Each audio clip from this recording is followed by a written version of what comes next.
This is the Balanced Growth Show with Dr. Travis Perry, helping successful business professionals like you achieve balance in their lives. Hey everyone, welcome to another episode of the Balanced Growth Show. I am your host, Dr. Travis Perry. Today we have in studio with us Mr. JM Ryerson. JM is a best-selling author, performance and mindset coach who helps entrepreneurs and executive teams reach their full potential. He encourages people to consider whether they are living their best life and feeling fulfilled in their goals and achievements. Through his podcast, Let's Go Win and coaching services, he empowers the next generation of business leaders to achieve peak performance in both their personal and professional lives. Welcome to the show.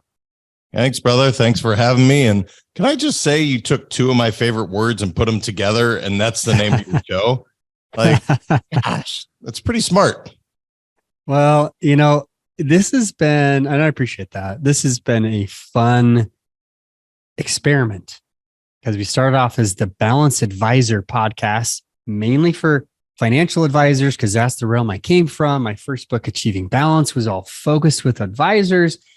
And then we started hearing this rumble of, you're helping us stay balanced and with our time, and that's good. But I'm really struggling with growing my practice, and then eventually with other business owners, growing my business and keeping that balance. So we kind of put our heads together over here at the Make Time Institute. Like, how do we fix this? What can we do? How do we incorporate this? And boom, Balanced Growth was born. And that's the title of our next book. So I'm glad you enjoy it. I'm glad it's resonating because it is a struggle, isn't it? Well, as you and I talked off air, it's like growth. The moment you stop growing, you're actually going the other way. So I don't understand. I was talking to one of my best friends the other day, and he's like, well, I'm 45 and this will probably be my last stop. And I'm like, what? You're just getting started, man. Like, come on. You're maybe halfway through your career. Maybe, like, we're living longer. You have tons of energy. Why would you ever want to stop? So to stop growing, it just doesn't make sense to me. So again, man, it's absolutely a word I use often. And it's something that is all around me. Growth mindset, growth this. So I'm a big fan. Love it. I'm glad. And thank you. Thank you for being on the show, taking your time. And as we talked in the pre-show, it's just fun to connect. It's fun to find like-minded individuals who get it, who really focus on the balance in their life. So let's talk about your story. Why don't you tell us, I know you're in financial services, insurance agent. Talk to us about your experience, why you're doing what you're doing now, and how you're doing it with your services. Yeah. So I did for the first 3 companies. I grew for about 18 years in the financial service world. And I actually, don't ask me anything about financial services. I wasn't any good at it then. I was good at building teams. And that was really what I did, is I built distribution and teams and leadership. And it's what I was really, really passionate about. And what happened is I wrote the first book for my 2 kids. I have 16 and 13-year-old boys.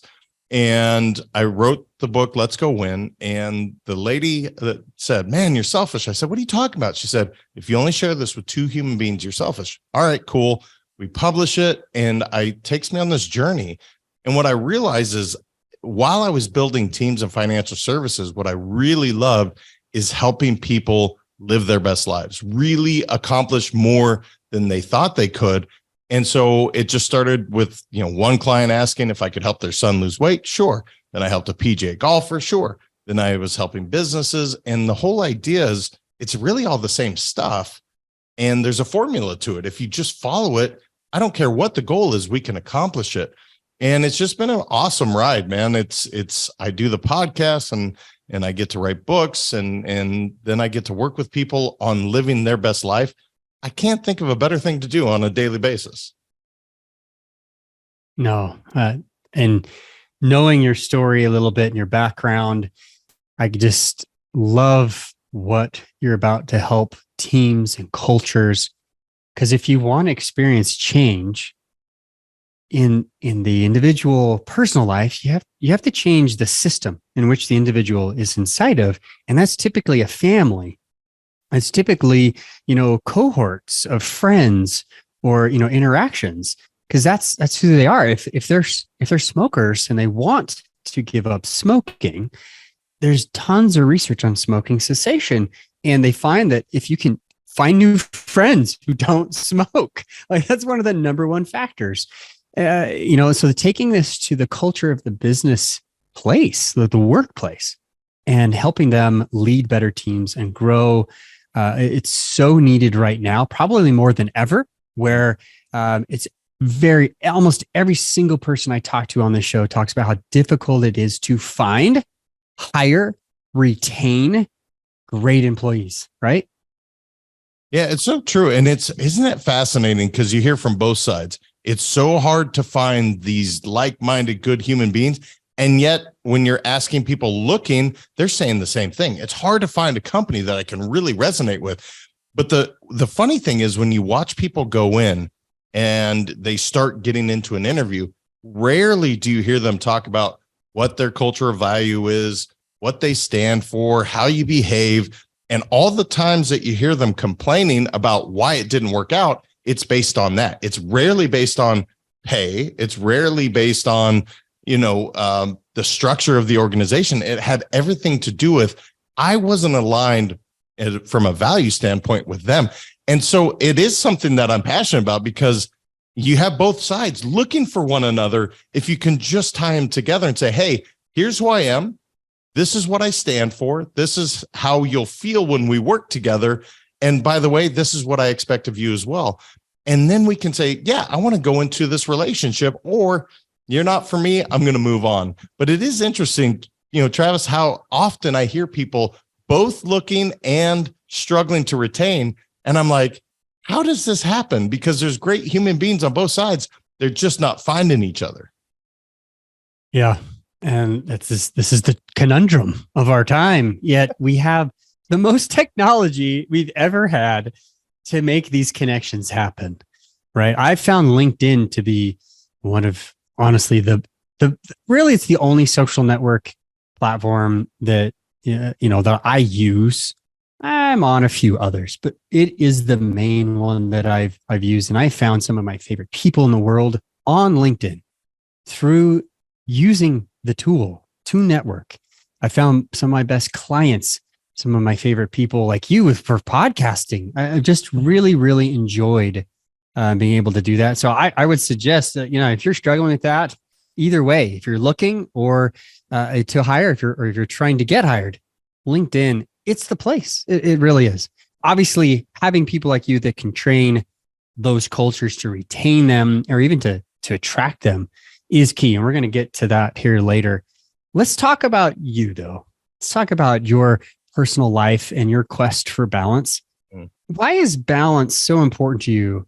I know you're getting after it and you're helping other, businesses. It wasn't always like that. Life wasn't always the way you have designed it now. So let's talk about, why balance is so important to you now. Yeah, I think once you really realize what you're about to lose. So for my case, it was company 2. And if you were to look at my life in terms of financial, lots of zeros in the bank account, everything's going great. I mean, it was way more than I ever anticipated making. So financially, everything was awesome. But then you look at my health, it was not good. Then you look at my marriage, and I'm literally separated from my wife for a year. And that's when you start to realize, wait a minute, didn't I start working this hard for my family? Didn't I start working so that I can enjoy the fruits of my labor? But if you were to look at just those 3 aspects, so financially, fantastic. Personal relationships, horrible. Personal health, terrible. What am I really trying to accomplish here? So it's just, and the unfortunate part I see so often is these executives where they're dealing with the same thing. And it's hard to see it now for me because it's like, how did I ever get there? I was just trying to grow a business, but I started to lose my wife in the process and I wasn't real happy. And so that spilled over to the relationships. And then now the business is continuing to grow, but I'm not happy. And so it is one of those things, brother, where I realized, wait a minute, this doesn't work. And that's when I started to actually have the breakthrough because I didn't want to lose my family. That's why I work as hard as I did. And then when I realized, wait a minute, I can actually make more, spend less time at work, and now take care of my health, take care of my relationships. You can have it all, but you have to be extremely intentional about it. You have to be extremely, not necessarily disciplined, but I guess it's intentionality in regards to all three of those areas. And once I found that, I was like, I'll never go back. But I'm definitely, very cognizant of it on a daily basis, that I'm checking in on all areas of life. This is something that we hear from interviewing over 750 business owners at this point for book 1, Achieving Balance, book 2, Balanced Growth. We hear that, it used to be so much worse until something happened. And you and I in the pre-show were talking about change. And there's typically, when somebody wants to make a change, and they might think about it, they may contemplate making a change, but nothing actually ever happens until something big usually ends up in their life. And, to be separated for your wife, that's a long time, brother. That is a long time. And having that as a benchmark to say, I don't want to ever get back there, I'm sure was one motivation, but to make it better is probably the better motivation, right? To continue building that marriage. I've also found that piece, the relationship piece, to be integral. Tell me how things have changed now that you've really tried to set better boundaries, be more present. And, how has that changed your relationship with your sweet wife? Yeah, it's such a good word that you use with boundaries. And that's something that they weren't in place. Now, my wife and I, we got married at 27, and some people that's old, some people that's young. And, it really doesn't matter. But one thing we weren't clear on, we were in love and that was great, but we weren't real clear on expectations of one another. And so we enter into this relationship and it's great. And then boom, we have a kid almost a year, kind of the honeymoon baby. And so a year later, we have our child.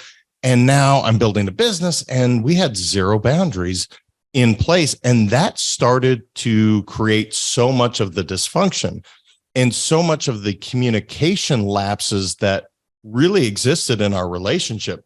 So to answer your question directly, the most change that took place is we are very clear in our communication with one another.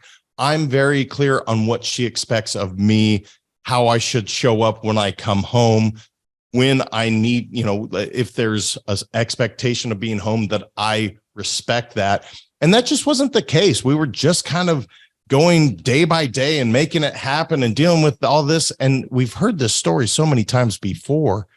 And then we started to lose the communication with one another. Then resentment starts to build up. And now we're starting to point fingers. And now none of that exists. I'm not saying my wife and I don't fight. Of course we do.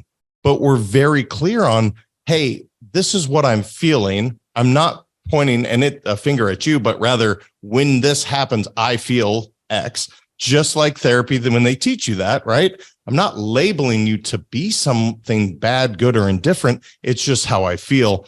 And so it's amazing how much easier life gets. And here's the other part, business owners and entrepreneurs, my business grew even more and I spent less time. And it's like, why did that have to be so darn hard? Now, I'm glad it happened, zero regrets, but it is amazing that you have to hit this moment where you're like, oh, and then you realize how it had to happen. And that was my journey. It just had to happen for us to live the beautiful life we do now. Yeah, so great. Thank you for sharing.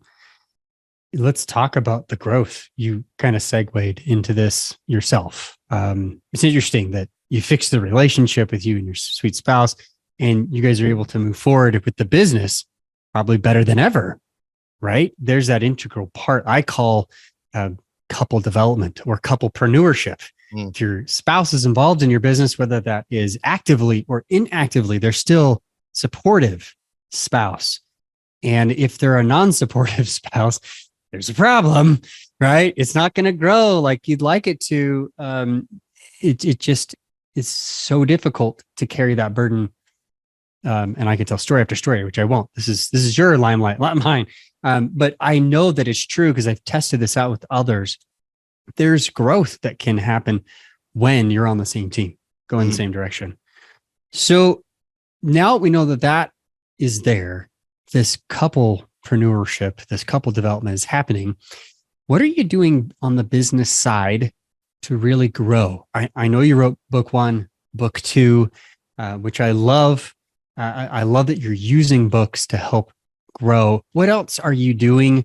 Or is that the thing that's really been the 1, 2, 3 most important priority in growing your business? Let's talk that.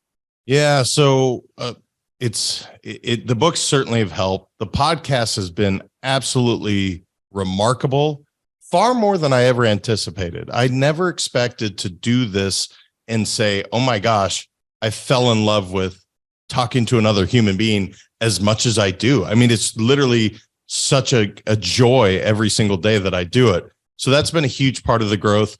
And then the second part with Lisa is my name, is my wife's name.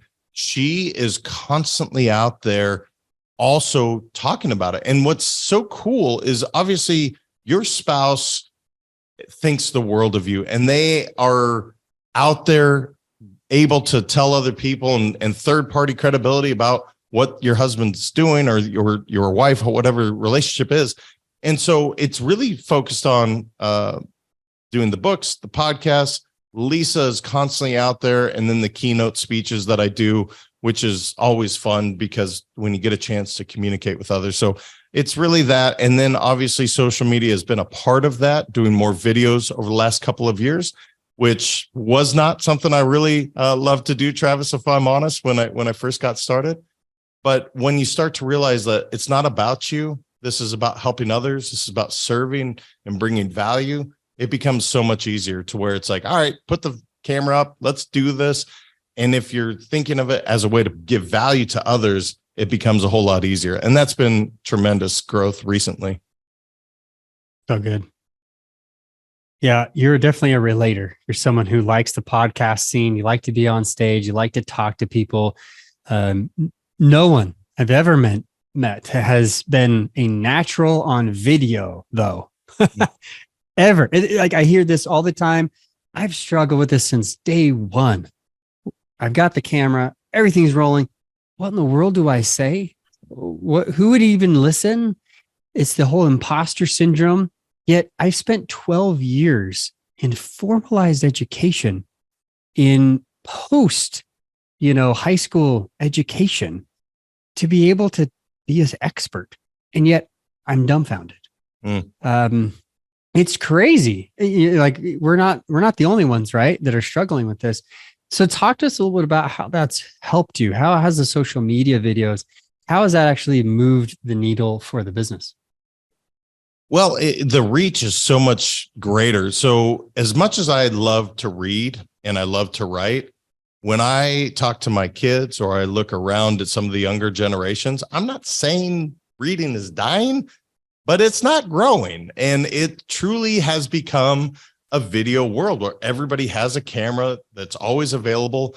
And it's really got to a point where we are at an 8-second attention span, which that's mind-boggling how fast that shrunk from the 12 seconds, I think was in 2008. And it's like our attention is shrinking so much. So all that to say that the videos, people are just, that's habitual, where we constantly have our cell phone versus having a physical book. It's not something that I love, but it's reality.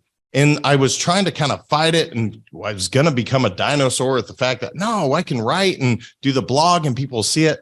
And the truth is, no, JM, they actually use their cell phone. They look at the videos, and I saw it with my kids. So again, I told you I wrote the first book for both my kids, and my youngest still has not read the book today. And I'm okay with that, but he's watched so many of my videos. And so it just kind of proved the point where it's like, you know what, man, don't fight it. Everybody has their own thing. And the whole idea is to reach as many people as humanly possible. So we're going to use it through the audio with the podcasts. We're going to use it through books and writing, and then we'll use it through the video. through social media. So when you kind of attack it from all of those angles and you bring value, you start to see the growth. Yeah, so good.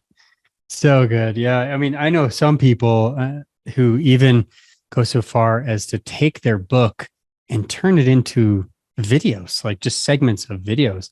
I've used content from the book, and a lot of people, and this is kind of where I started, is as I was struggling with, I got a camera I can put in front of my face and shoot something. What do I shoot? What do I talk about? What are the tips? Having a book allows you to have all the content. It's already written. It's already there. I could literally just go, what do I want to talk about today? Oh, day themes. Let's talk about day themes today. Oh, that's quick. I could do a 30-second plug on that. Done. Right. In fact, just a couple of weeks ago, I had one. It was all about day themes. And that's exactly what I did. We were on the streets of New York City and we just started shooting videos here and there because we were there for a keynote speech. And I did this. I opened to the video or the book page, like, hey, let's talk about that. Let's talk about this. And you're right. Listening and watching a video, it's a totally different learning style. And that's exactly what this next generation is being brought up learning. And don't worry, some of my family members still haven't read my book either. So we're in good company. But let's talk about the books too. That obviously, for someone who relates to other people, who likes to talk, who likes to, probably more than write, podcast more than write, as we've discussed, speak more than type. How was that journey of both of you? Like, you didn't do this once, you've done this twice now, and you're working on a third one, which we're going to talk about in a second. But how was it for you to be able to get the content out onto paper? Yeah, it's one of those rewarding, one of the most frustrating, daunting. You used the word imposter syndrome earlier, and it's so applicable. I remember for so long talking about writing a book, and I kept saying in my head, well, why am I authority on anything to write a book? And I would say this constantly over and over and over. And there became this revelation about, well, you're being really selfish, man. So it's kind of this theme that has come out where it's like, share what you have because you want to help other people. So that was step one for me. Step two, it was super therapeutic to get the thoughts on paper, to actually formulate, like, all right, all this stuff flying around in my head into a congruent format that's actually follows, somewhat of a path and a story, and it makes sense. It's really nice because before I'd say things to my wife and she's like, what are you talking about? But when you connect it to the book, she's like, oh, that makes sense. So it was one of the most just amazing feelings to finish the book. But it was honestly, for me, it was just one of those therapeutic things where I was like, oh man, that makes a ton of sense. That's why I think this way. And once I put it on paper, now I can share it with others and maybe they can learn from it. And that's how the whole book started, was I wanted my kids to not skin their knees as many times as I did. Now, will that be the case? I don't know. Probably not. But at least I've shared it with them. And if I'm hit by a bus someday, they can go back and say, hey, what did Dad think about this? Oh, it was right here. And it's one of those things that they'll always be able to keep. So it was a cool experience, man. And obviously I liked it enough to do it 2 more times. And I've kind of found a bug, man. I think I'm going to keep doing it because I enjoy the process so much. Yeah. And again, this is an avenue where, especially business owners, busy business owners, how do I find time to write a book? How do I do this? There are ways. We're not going to get into that in this podcast, but there are definite ways to help you make this a streamlined process. I talk about this all the time on my webinars, but as you mentioned, what a therapeutic process you actually have it out. There's only a certain percent of the population, very few, who can actually say, I've written a book and it's out. Complete, perfect or not, doesn't matter. It's done. And as you mentioned, it's a reference. You give it away to your clients. It can be used for, I've had people buy the book and say, hey, can you come speak? Call me up and say, we'd love to have you on our stage to talk about this very topic on our podcast, whatever. And it's led to more business than I know what to do with because of that. So great marketing tool, cathartic. definitely a systematic, way of bringing information to others as you live your legacy and live on. So love it. I'm glad that you've had that experience. As you've been growing your business and as you've been focused on why balance is so important here, which we've talked both about these two aspects. And I know we could spend hours and hours more on each of these concepts. But let's talk about, what are you currently struggling with right now in your life as you're growing and as you're trying to keep that balance, not lose it because you've made some major changes? What are some things that you still struggle with now that you want to share? Yeah, man, I will say, you and I both came from the financial service world, and it was so easy to sell a product that wasn't me, right? It was a product over here. I can do that all day long. I can build a team to go sell it. When I built this company, well, the product is really me. And the struggle has been, well, what do you bring to the table? Now, if you sit down and we ask questions, there's tons of things, and I've helped lots of people along the way, but that question constantly comes up where it's like, so how do you really help them? Because to me, and my wife says this all the time, stop saying it's common sense and this is basic, because it's not. You think differently. But in my head, I'm like, well, of course, that's the way it makes sense. And so it's been one of those things where I constantly need to check myself to say, look, it's not about you.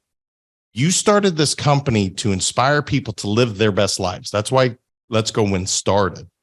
And the moment you're thinking about you, you're losing.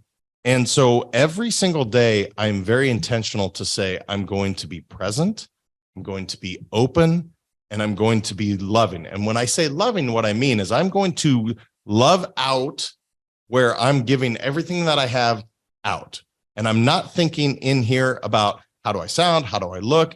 Is my zipper undone if I'm on stage? Like, none of that stuff matters. I'm literally there to share my experience and help other people. And so that has been quite an experience. The other part of being in this influencer, and I'm using air quotes, influencer world, is not worrying about the numbers. I got caught up so fast in, how are we ranking? How many followers? What's the podcast at? Downloads. And the moment I was doing that anyway, I started losing the focus on what I was trying to do, which is help other people. And the content was just okay. The moment I let all that stuff go, and it's like, look, man, I'm going to put myself out there. I'm not going to worry about how I look, sound, feel. I'm just going to go. It's amazing how people started to follow. So that's been another challenge that I constantly have to kind of check in and be like, hey, man, it's not about you. Let's go. Yeah, I love it. And I know that's a theme throughout what you've been telling us today. It really isn't about us. It's about serving, adding value, and then being able to grow and scale that so that you can continue to bring that on. And you're a master at that with leading teams and helping culture with your own business. I'm sure that's been your, petri dish, so to speak, where you've been able to experiment and try these ideas out and see how they're working. So, I want to, test everyone else out there and suggest, follow that principle. Remembering it's not about you per se. And I have found that personally too, JM, that as I've focused more on me, what I'm apt to lose, what I'm apt to gain, I lose focus on my mission, right? I absolutely do that. And the ego tends to try to drive me there, and I try to push it back and say, no, this is where I'm at. These are my goals, but it's to help others do X, Y, or Z. I love that. And I appreciate you being vulnerable, sharing that with us. Guys, if you've loved this, I hope you share this podcast with others and let us know how we're doing. Give us some feedback. JM, if there are others out there, entrepreneurs, financial advisors, whoever it is that need your help and they want to reach out to you, what's the best way to do that? How can they get in contact with you to help strengthen their culture in their company? Yeah, brother. Thank you. And thank you for having me, man. What a great show. I would say the Let's Go Win podcast, because Dr. Travis Perry will be a guest on there, and you need to hear him some more so we can focus on him. And then, I would just go to Let's Go Win 365, any social media platform. If you DM me, hit me up, you will actually hear back from me. And it's something that I love to interact with human beings at the end of the day, growing as this show is all about. And so I would love to grow my network with other people, hear your experiences. So whether it's good, bad, indifferent feedback, I will take it and I appreciate it, and definitely look forward to connecting with more of you. Awesome. Now, I know one last thing. You have a book that you're working on, your third book. Is that something we want to talk about here on the show? Yeah, sure, man. I don't hold anything back. It's like, I do have the third one, and it'll be in the next, I'm going to say 3 months. I'm not sure on the exact, it's written. It's literally going through another editing iteration. And so the book design is just about done. So yeah, it's called Upgrade. And it's, as you and I talked off air, it's all about helping people upgrade themselves, because people typically don't like to change. But as you said, they will upgrade their cell phone every single year. And that's all I'm asking. I want my clients to just upgrade, just consider upgrading. So I'm excited for it, man. And thank you for that plug. Yeah, absolutely. Definitely follow JM on wherever you are social, because he is social. And I hope you've enjoyed this conversation. I've enjoyed this. Thank you, JM, for being on the show today. Thank you so much. Absolutely. And guys, again, subscribe, like, comment, share this. We've appreciated you, our listeners. We are doing this for you, for your enjoyment, for your education, to help you upgrade, to help you change, develop, whatever your word, insert that there. I just really enjoy spending this time and being able to interview such incredible fellow travelers along this balanced growth path. So thank you for being part of this journey. And remember, till next time, live life on purpose. Thank you.